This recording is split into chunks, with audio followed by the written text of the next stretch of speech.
Десетици основци прегледани, неколку хоспитализирани на детска клиника поради посериозни стомачни симптоми на повраќање и диареја.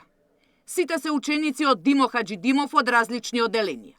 Од клиниката информираа дека од синоќа и во текот на денот постојано доаѓаат нови деца со своите родители и не може да ја кажат точната бројка на прегледи.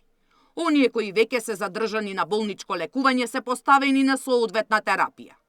Меѓу хоспитализираните и помалиот син на премиерот Христијан Мицкоски. Тие беа со јака стомачна болка и интензивно повраќање, едното од нив повраќаше на секој пола час. Денеска е постабилно, подобро, стабилизирано, значи има потполната медицинска грижа и нега. Постои се сомнеж за евентуално алиментарна интоксикација, значи труење со храна или вода. Тоа е поради поврзаноста на епидемиолошките податоци. Ова го вклучи алармот кај инспекцијските служби.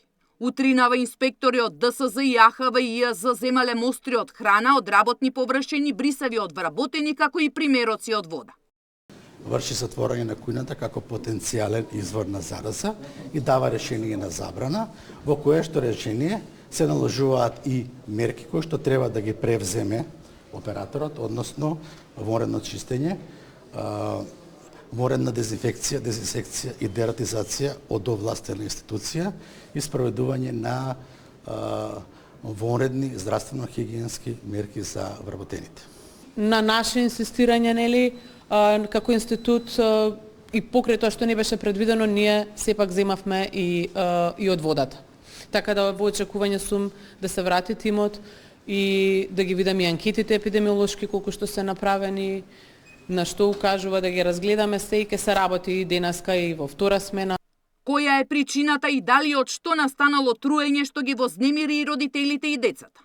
Како што велат и од Агенцијата за храна и ветеринарство, по завршување на контролите и добивање на резултатите, јавноста ќе биде информирана. Сања Димитровска, Сител телевизија.